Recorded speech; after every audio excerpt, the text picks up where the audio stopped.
আমি মিক্সির বড় জারে নিয়ে নিয়েছি। এতে কিন্তু জল ব্যবহার করব না, যখন ডিম দেওয়া হবে ওই জন্য ডালটা ভালোভাবে ভিজে গেছে, মানে নরম হয়ে গেছে, আর কোনো জল ব্যবহার করব না। সবসময় আপনারাও চেষ্টা করবেন ডালটা শুকনো অবস্থায় বেটে নেওয়ার জন্য।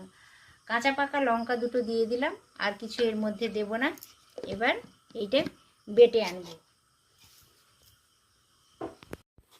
এই দেখুন বন্ধুরা, ডালটা এইভাবে বেটে এনেছি, মসুরের ডালটা। কাঁচের একটা পাত্র নিয়েছি, এতে আমি এই বাটা মসুরের ডালটা নিয়ে নেব। এই দেখুন, একেবারে জল দিলাম না।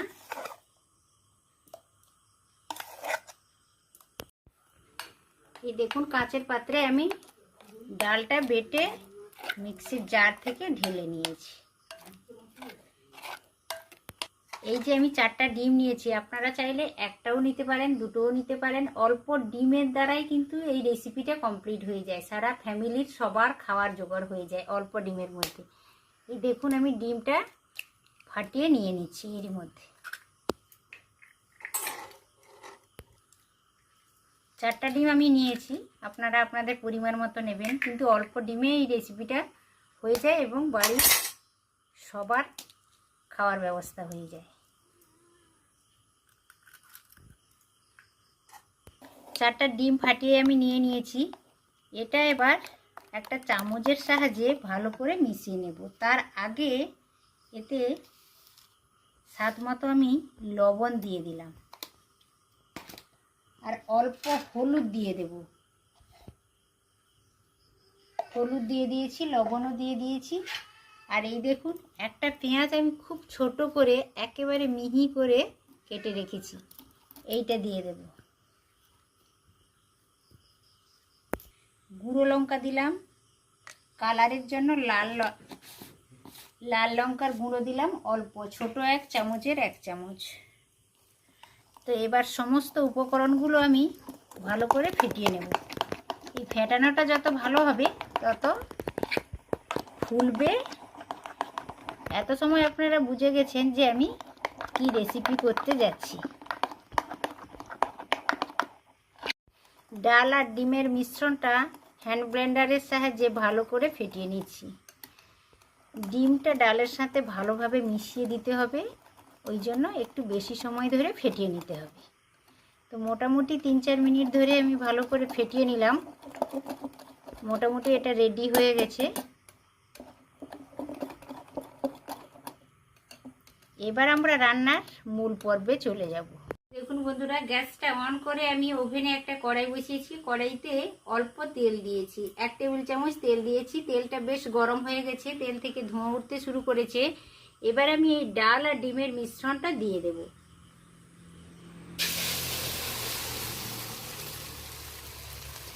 গ্যাসের ফ্লেমটা লোই আছে।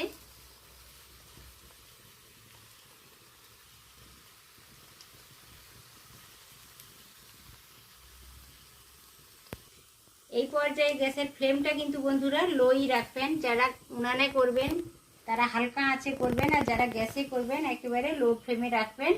এবার একটা আমি ঢাকনা চাপিয়ে দেব 2-3 মিনিটের জন্য। ঢাকনাটা খুলে নিলাম।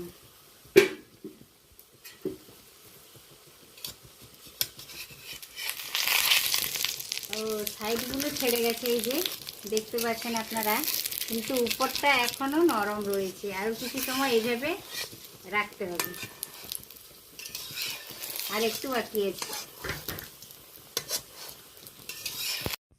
এই দেখুন বন্ধুরা, ঢাকনাটা খুলে নিয়েছি। এই দেখুন, এইভাবে একটু হালকা করে, একটু বেশি ড্রাই হয়ে গেছে। এই পাশটা নরম ছিল, এই জন্য একটু ড্রাই হয়ে গেছে।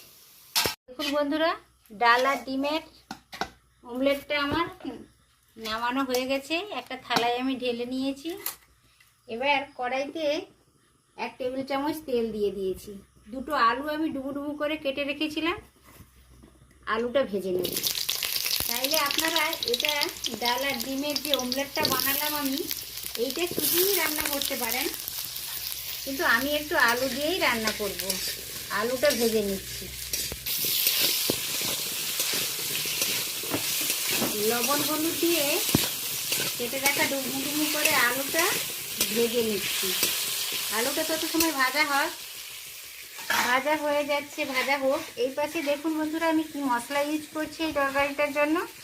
ফোড়নের জন্য নিয়েছি একটা তেজপাতা নিয়ে নিয়েছি, একটা শুকনো লঙ্কা, ছোট একটা দারুচিনি স্টিক, আর 3টা ছোট এলাচ, আর ছোট চামচের 1 চামচ গোটা জিরে, 4-5টা আদা পাকা কাঁচা লঙ্কা নিয়ে নিয়েছি, অল্প ধনেপাতা কেটে নিয়েছি, 1 ইঞ্চের একটু বেশি আর 4-5 কোয়া রসুন আমি আদা রসুন একসাথে বেটে এনেছি, আর বড় একটা পেঁয়াজ আমি ছোট ছোট করে কেটে নিয়েছি, বড় একটা টমেটো ছোট ছোট করে কেটে নিয়েছি। আর গুঁড়ো মশলা নিয়েছি আধা চামচ করে, সমস্ত কিছু আছে। হলুদ গুঁড়ো, লাল লঙ্কার গুঁড়ো, ঝালের জন্য লঙ্কা গুঁড়ো, আর জিরে গুঁড়ো, ধনে গুঁড়ো সব আধা চামচ করে রয়েছে। তো এই পর্যন্ত হয়ে গেল। এবার আলুটা ভেজে নামিয়ে নেব। এই দেখুন আলুটা হালকা ব্রাউন কালারের করে ভেজে আমি নামিয়ে নিয়েছি। এই পর্যায়ে 2 টেবিল চামচ তেল দিয়ে দিয়েছি কড়াইতে, একটা তেজপাতা দিয়ে দিলাম ফোড়নের জন্য, আর এলাচ, দারুচিনি কাঠ, গোটা জিরে আর একটা শুকনো লঙ্কা সমস্ত কিছু ফোড়নের জন্য দিয়ে দিলাম।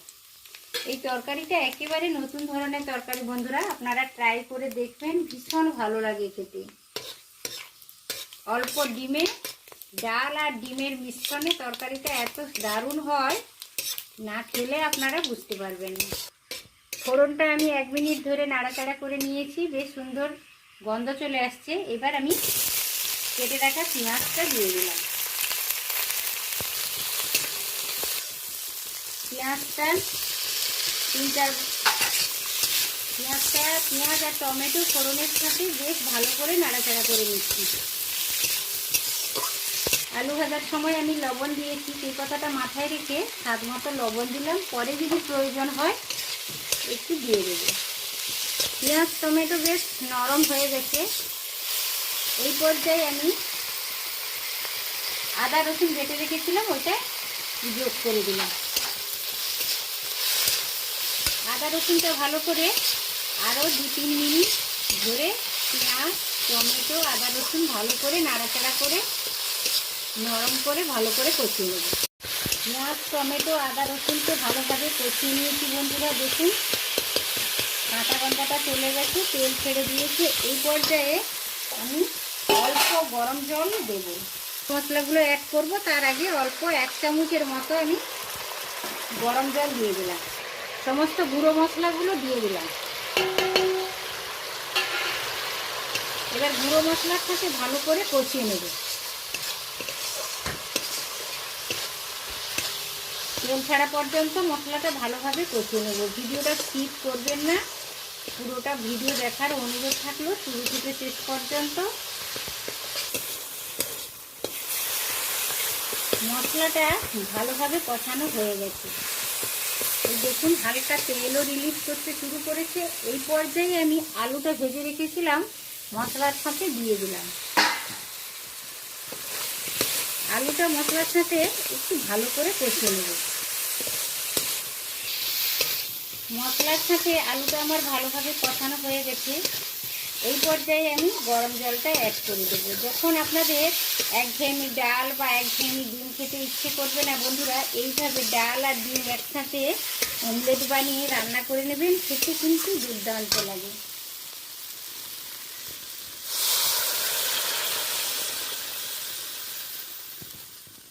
এতটা পরিমাণ জল দিলাম, আর জল দেওয়ার দরকার নেই।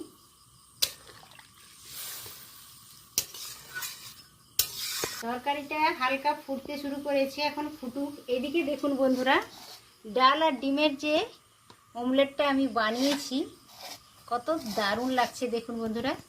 এবার আমি এইভাবে কেটে নেব।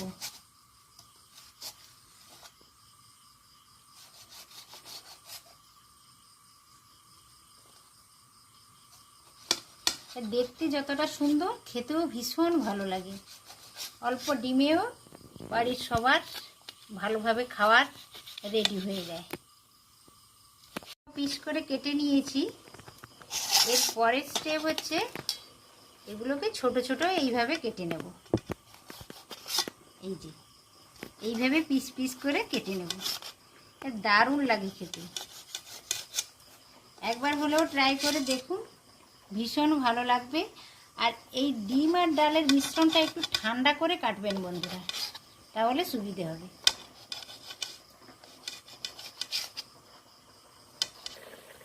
এইভাবে পিস পিস করে কেটে নিয়েছি। তলাতে একটু হালকা লালচে হয়ে ধরে গেছে, কোনো অসুবিধা নেই। একটু ধরে গেছে, কোনো অসুবিধা নেই। কতগুলো পিস হয়েছে দেখুন বন্ধুরা। তো তরকারিটা ভালোভাবে ফুটে গেছে। এই পর্যায়ে আমি এইগুলো দিয়ে দেবো।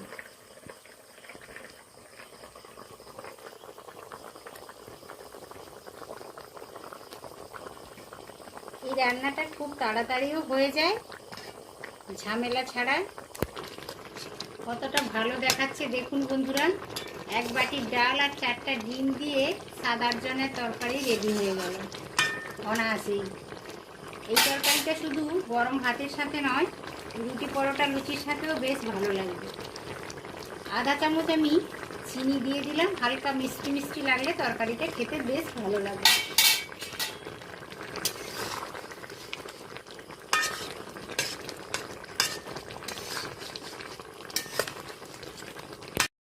সিদ্ধ হয়ে গেছে দেখুন, তরকারিটা একেবারে রেডি হয়ে গেছে। কতটা ফুলে উঠেছে দেখুন বন্ধুরা। লবণটা একটু অভাব পড়েছিল, লবণটাও আমি দিয়ে দিয়েছি।